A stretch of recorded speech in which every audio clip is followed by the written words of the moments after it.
102,6 FM Satsresi Suara Satu Kata Penuh Makna Pasti Selalu di Hati. Baik, sahabat Satu FM di Informasi 36 menit lepas dari pukul 10 waktu Indonesia Barat. Kita masih di Safari Ramadan seputar informasi Ramadan hari ini, sahabat Satu FM. Dan tadi kita udah membahas mengenai Nuzulul Quran ya Pak ya. Kita sudah mengetahui nih sejarahnya, terus ke hikmahnya dan keistimewaan Nuzulul Quran ini. Nah, kalau untuk amalan nih Pak, ada nggak sih amalan nih khusus gitu di malam Nuzulul Quran gitu? Iya, baik, terima kasih untuk rekan-rekan pendengar dimanapun berada. Terkait memang momentum bulan suci Ramadan itu adalah momen di mana Allah Subhanahu Wa Taala menjadikan setiap amalan-amalan kita itu berlipat ganda pahalanya. Ini memang tak lepas juga dari motivasi kita, tak bisa dilepaskan dari motivasi ingin mendapatkan ganjaran dari Allah. Tapi memang selama niatnya tulus ikhlas karena Allah, amal soleh yang dilakukan juga karena Allah, maka tidak masalah. Ketika kita bicara apa sih amalan-amalan khusus yang bisa dilakukan pada malam nuzul Quran, kalau kita merujuk kepada apa yang dipraktikkan oleh Rasulullah Muhammad SAW, sebetulnya tidak begitu ada keterangan yang jelas terperinci selain satu saja. Salah satu sahabat pernah memuat satu redaksi hadis yang menjelaskan bahwa apabila masuk pada 10 hari terakhir di bulan Ramadan, kata sahabat, Rasul terbiasa mengencangkan ikat pinggangnya. Nah, apa maksud mengencangkan ikat pinggangnya di sini? Malam Ramadan, semakin di 10 hari terakhir, maka Rasul semakin meningkatkan amal-amal malam-malam hari Ramadannya. Maka dengan cara sholat malam, baca Al-Quran, zikrullah, dan lain sebagainya. Jadi tidak ada amalan khusus harus sholat saja kah atau harus baca Al-Quran saja, tidak. Tapi berdasarkan keterangan para sahabat yang paling sahih, semakin mendekati hari-hari terakhir di bulan Ramadan, 10 hari terakhir, Rasul meningkatkan kualitas dan kuantitas ibadahnya, terutama sholat malam, baca Al-Quran, dan lain sebagainya. Kenapa? Karena ada satu malam yang dijanjikan di sana, yaitu malam Lailatul Qadar. Nah, jadi terkait soal amalia khusus tidak ada keterangan yang pasti. Hanya saja kalau kita mengingat bagaimana Rasul tadi melakukan praktek amalan-amalan, itu silakan lakukan amal soleh apapun itu, selama memang tujuannya mengharapkan keridhaan Allah, maka silakan sah-sah saja, tidak masalah. Tapi memang seafdol-afdolnya iktikaf. Nah, ini dia. Ini yang juga tak bisa kita pungkiri. Ya, 10 hari terakhir. Maka ini juga sebetulnya ada ketersinggungannya dengan kapan sebetulnya Al-Quran itu diturunkan. Ada yang mengatakan 17 Ramadan, ada yang mengatakan 21 Ramadan atau 20 Ramadan, dan lain sebagainya. Khilaf ini, perbedaan pendapat ini disebabkan karena pada masa itu belum ada sistem penanggalan kalender Hijriyah. Sistem kalender Islam belum ada. Sehingga patokannya pada saat itu yang ada hanya kalender Masehi. Nah, kalender Masehi dan kalender Islam itu ada sedikit perbedaan yang mencolok di sana, ada selisih beberapa hari. Sehingga kalau kita mensinkronkan dengan penamaan nuzul Quran 17 Ramadan, sebetulnya para ulama agak sedikit kurang sependapat dikatakan 17 Ramadan. Mengapa? Karena bertentangan dengan hadis Rasul tadi. Hadis Rasul mengatakan Rasul itu untuk mengingat momentum nuzul Quran, diturunkannya Al-Quran, dengan melakukan i'tikaf itu justru 10 hari terakhir. Berarti kalau 10 hari terakhir dimulai dari malam 21 sampai selesai, bukan 17 Ramadan. Nah, di sini. Inilah yang pendapat sebetulnya yang paling kuat.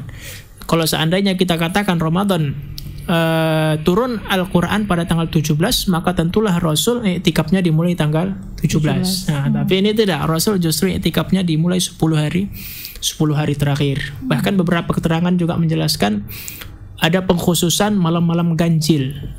Di situ. Cuma ini juga masalahnya bagi kita umat Islam. Dalam skema penentuan tanggal baru ada sedikit perbedaan, karena ada yang menggunakan metode ru'yat, ada yang menggunakan metode hisab. Nah, ini agak-agak lebih apa lagi nanti kan, lebih kacau lagi kalau sempat kita hanya berpatokan berarti malam ganjil saja dong kalau kita mau beramal soleh. Ini mungkin bisa jadi ganjil versi Muhammadiyah tapi genap versi pemerintah. Maka tepat sekali hadis Rasul tadi yang disampaikan sahabat 10 hari terakhir. Nggak peduli mau ganjil mau genap 10 hari terakhir. Itulah waktu-waktu paling tepat untuk kita melakukan rutinitas amal soleh kita dalam rangka menyambut nuzulul Quran juga boleh. Yang paling penting adalah dalam rangka mengharapkan datangnya malam Lailatul Qadar. Ini yang paling penting. Kita berharapnya kita mendapatkan malam Lailatul Qadar tersebut di 10 malam terakhir. Ya, itu tepatnya. Baik sahabat Start FM, menarik sekali ya pembahasan kita sebenarnya ya. Tapi waktu juga yang memisahkan nih. Dan terakhir nih Pak nih, kesimpulan dari tema kita untuk hari ini mengenai nuzulul Quran ini. Ya, baik rekan-rekan Start FM yang dirahmati Allah Subhanahu wa taala. Setelah kita coba tadi singgung mulai dari sejarah diturunkannya Al-Quran untuk pertama kali, kita juga pahami bahwasanya Al-Quran itu Allah sampaikan sebagai hudal linnas, petunjuk bagi manusia, tak pernah bisa tercapai tanpa ada melibatkan 4 aspek tadi ya. Pertama lisan kita gunakan, akal kita gunakan, hati kita rasakan, di terakhir jasad kita praktekkan. Barulah tepat sekali jika Allah juga pernah menyinggung pada surah-surah yang lain terkait fungsi Al-Quran itu selain sebagai petunjuk, apalagi wa nunazzilu minal Quran ma huwa shifaa'u wa rahmatul lil mu'minin.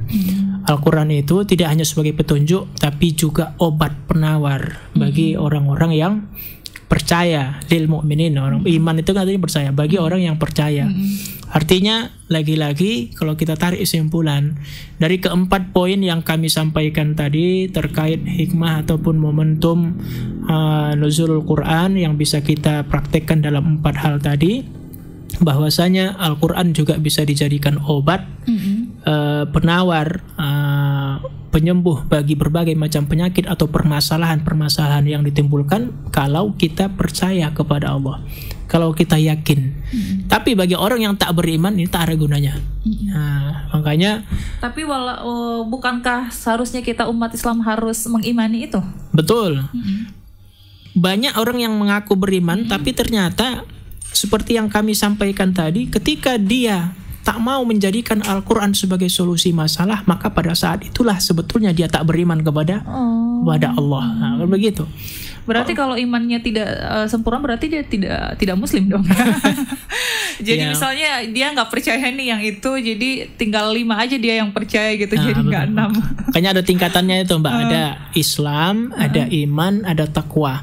Ada orang cuma ngaku-ngakunya Islam, ya kan? Bahkan dia mengaku beriman, padahal belum tentu dia beriman, cuma Islam doang. Ada yang seperti itu. Ketika sudah Islam baru naik sedikit iman.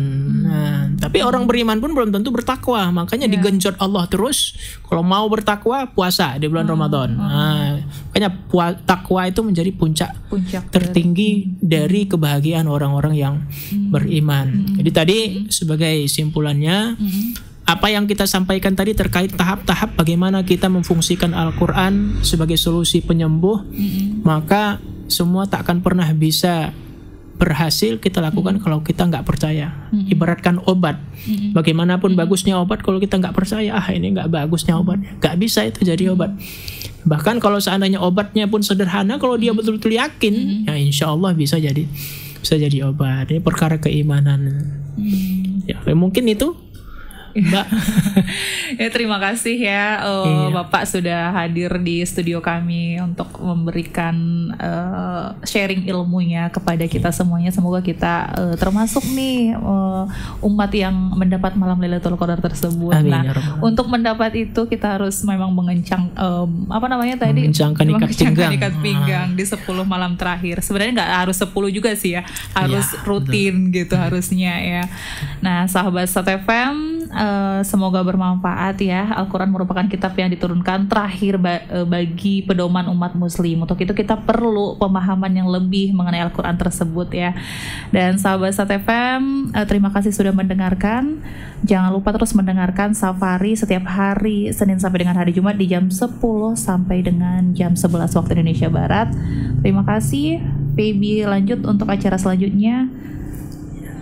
Pasti selalu di hati.